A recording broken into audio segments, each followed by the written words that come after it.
Welcome to Project Pack number 6. This is day 8. My name is Rick. 8. Wow. My name is Maria. I'm still amazed at where we're just getting Day through 8 these. and a Yeah, micron 8, right? they're okay. We're going to start with an 8. And of course, I had to throw in something with some lettering because you guys know me. I'm just the lettering queen.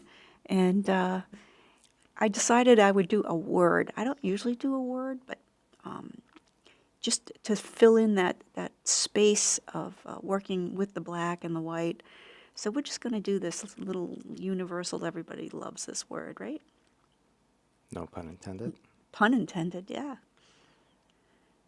So I'm just going to put basic letters down, and I switch back and forth from capital to lowercase very easily. It doesn't bother me at all. I don't have any rules in my work. So I did the black over the black, and so I could see the letter really easily. Going back in and So adding the rest of it. what Maria's showing us here is something we've started that we call embedded letters. Right. And it's this really neat way to, even if you've got the letter form down, she's going back and sculpting it. Right. So I put the basic letter down. Like everybody can just put a basic letter down. We know our letters enough. And it actually doesn't even matter because with what we're going to do with it, you almost don't even see the letter. The letter becomes a background. Right. And so what I'm doing here, like Rick said, I'm sculpting the letters to give them a little more gravitas, a little more weight. And instead of doing that with one stroke of the pen, where that would be what a calligrapher would do, I'm doing it as a drawn letter. So you go in and then draw around it. And so you can adjust it and move it a little bit, and it's a really nice way. What we're doing in some ways is creating a support for tangles using letters. Right. So you can use letters, or you can use other shapes, or any language, Numbers, yeah. characters, logos. So again, I'm sculpting this letter.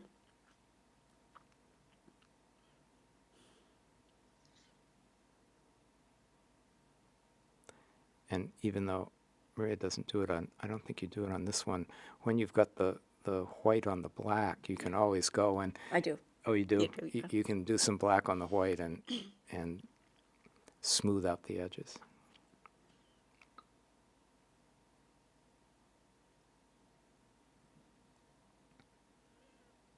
So there's this nice transition back and forth here.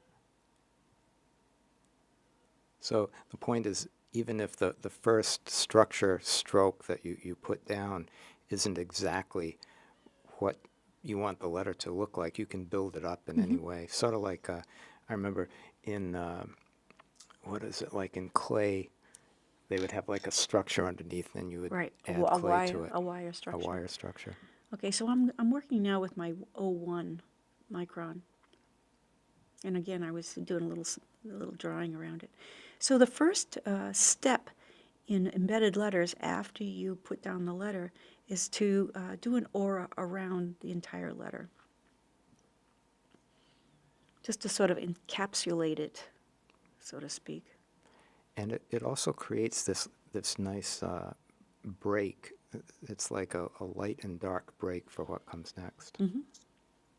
So I don't have to go all the way down with the black micron now because I have the letter to guide me. Yeah. And I was really, not surprised, but pleasantly amused or whatever when we brought embedded letters out that everybody could do this. Right. It was like so cool. It wasn't just calligraphers or people who had great handwriting. It was everybody that could do it.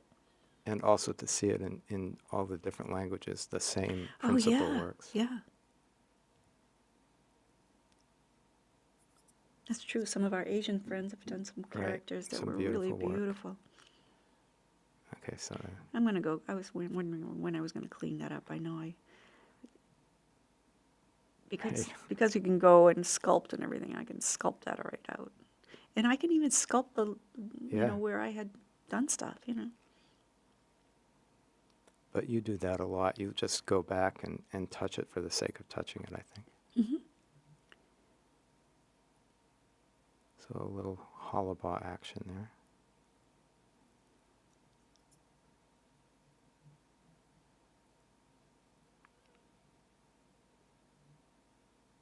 So again, Aura is such a wonderful tangling tool because you know exactly, you're not having to figure out, okay, well, where should I draw the line? We're just Aura-ing it.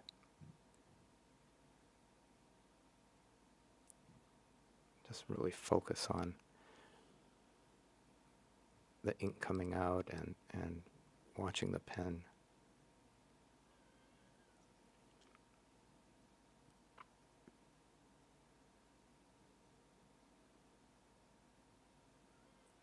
I think we're both mesmerized watching this. We're doing the voiceovers and watching it. We have to remember to say something.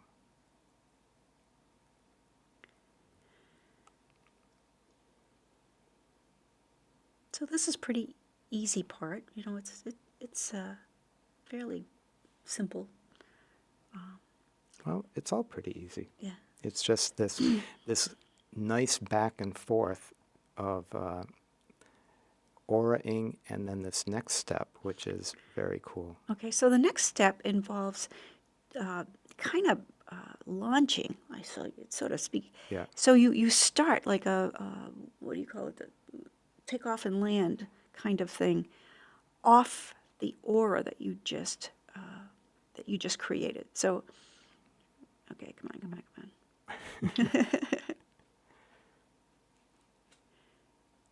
I'm still sculpting. You're still sculpting here. Are you ready? Okay, so Okay, now here we're we are. just gonna launch these little curved lines, or like little feathers, or I don't know what you. So it's like a bit of fescue. Yeah, if you're like familiar with fescue. It with the is. tangle fescue. So it doesn't matter what direction they go in. It doesn't matter how many you put down, because you can add them as you go along. And you just go around and fill in. You want to fill in blank spaces. So you can see the darker part, the little circular part, is away from the letter, and then fills in a need, sort of an like evenness of texture Right. there. And every time she goes off, there's a little bit of retracing that aura around the letter. Okay, so we have quite a few of these, and we're going to do them in the white as well. And it looks really wild and but it calms down with the rest of what we're going to do. Well, it's creating another texture. So there's this pattern texture of these tendrils coming off. So my whole idea of doing embedded letters, and just even the name of it, is that I wanted the letters to be there, but I wanted them to sort of disappear, so that you at first didn't really know that the letter was there. Sometimes we do it, so we want them to be really evident. But sometimes I like to just embed a letter in a piece, and then have to, if I was going to give it away, I would then just say, oh, and this one was done just for you. So this next step here, we're going to aura around all of these little fescue shapes and the letters. So one continuous line all the way around, which is kind of fun. If you just got to pay attention. So aura-ing, the saying, when in doubt, aura, and aura is your friend. It adds such a wonderful series of steps and texture, and you'll notice that she's keeping sort of the same space again between the auras. And that's very similar to what you'll find in nature.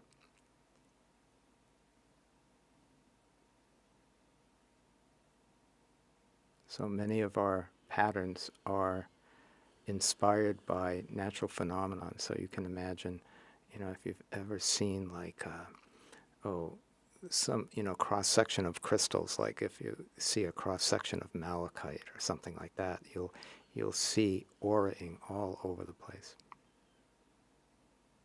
So now going in with the white jelly roll, do the same thing.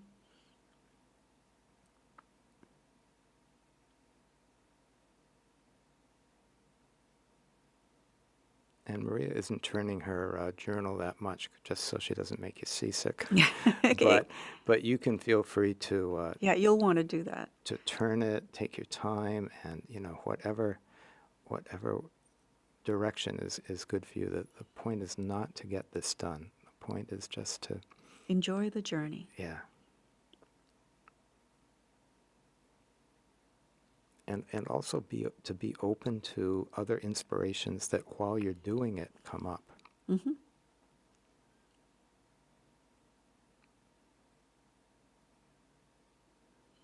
So again, I'm going in and touching things up, and sometimes it's because I was waiting for it to dry in order to put like another level of. Oh look, I'm going to add some more. See.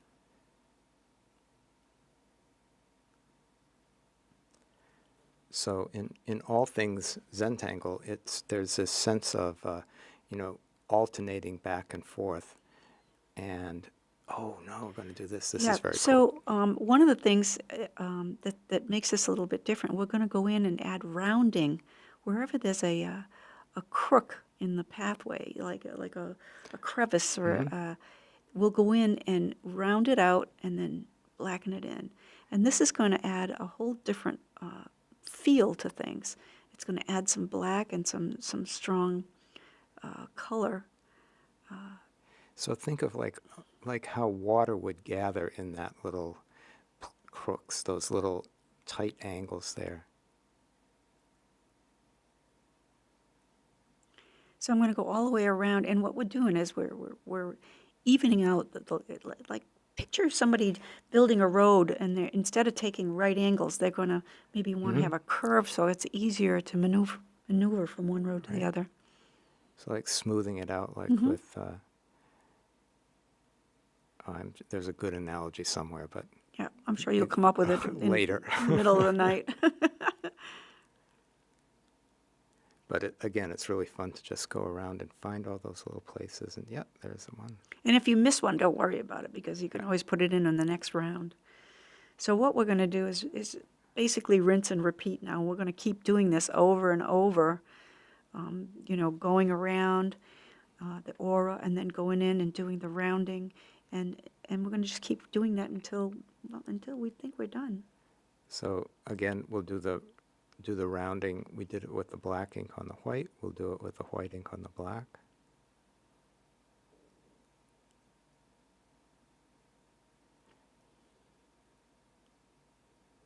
And the rounding itself gives a wonderful contrast because it now becomes a tangle with solid elements instead of just lines. So you've got this mix of line and solid.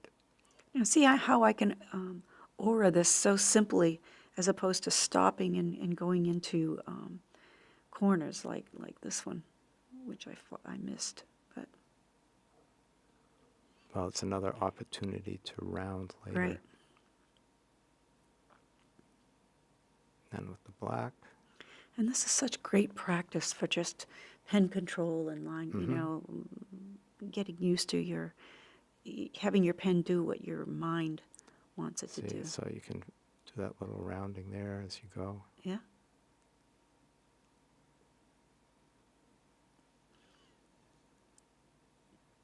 I love how you touch that up.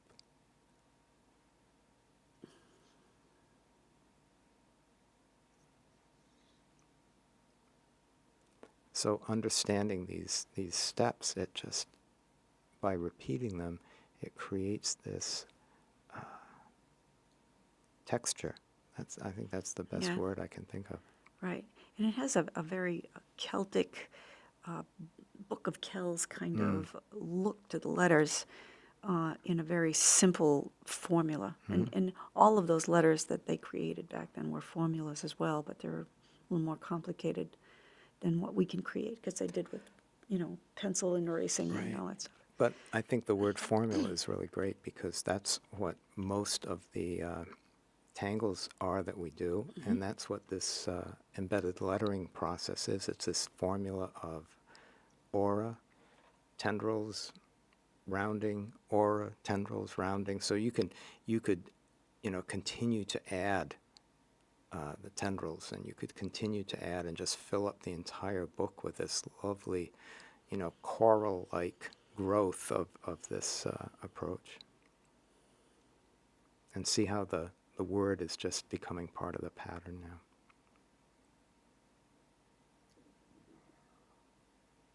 I just love this.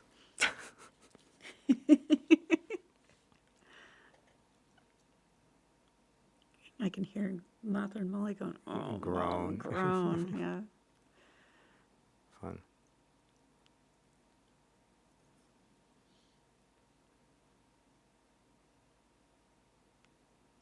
And you can just keep auraing, Until the cows come home. right? But I think adding an aura on the outside of everything sort of ties it all together.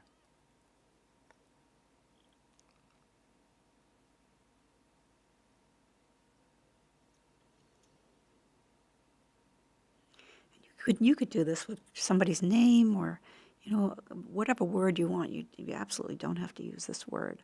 In fact, I'm looking forward to seeing what words you do. Right. But you can also see that none of these strokes have to be perfect. And that's a really important thing, I think, to remind ourselves. And it's one of the great inspirations when we first teach tangling is that although it looks really complicated when you look at the final result, if you look in at any individual stroke, it's like, well, yeah, I could do that. I could do any one of those strokes. It's just putting them together in that sequence, different sequences.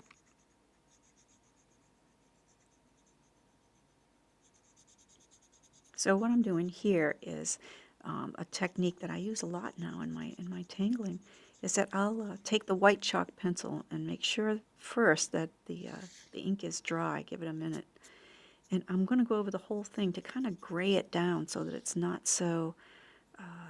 High contrast? Yeah, and it just gives it a different look. It's not that one's better than the other. It's almost like saying, "Well, where'd you get the gray pen?" It's like that kind Or of thing. it just gives this other additional subtle gradation. And you might not even notice it at the beginning. Isn't that pretty though? Isn't that Yeah, that's it's a kind of a great- neat thing? great I effect. wanted to be able to show that to everybody to see how easy it is to just create a new little color there. Oh, and I just couldn't leave it alone. You know how I Right. am. Yes. White and black, black and white, white and black. But this gives a really good idea of what you can do with the two colors of pens. The key, of course, is to make sure that the ink over which you're drawing is dry. Right. And sometimes, as we've mentioned, your one of the pens, particularly the black, can pick up some of the white or the dust from the white charcoal. But just go onto a clean piece of paper and draw some lines, and you'll see the ink just starts to it cleans itself out. I just put in some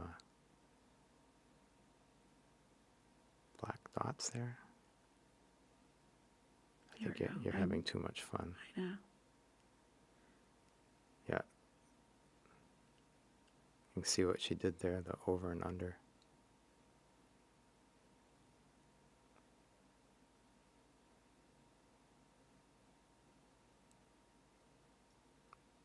Fun.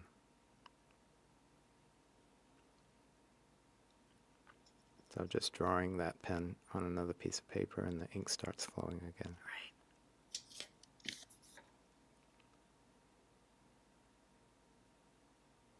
Beautiful.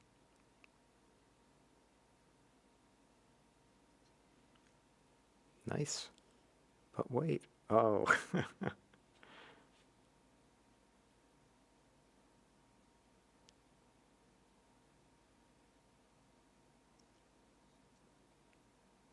I was wondering if Bijou was going to show up.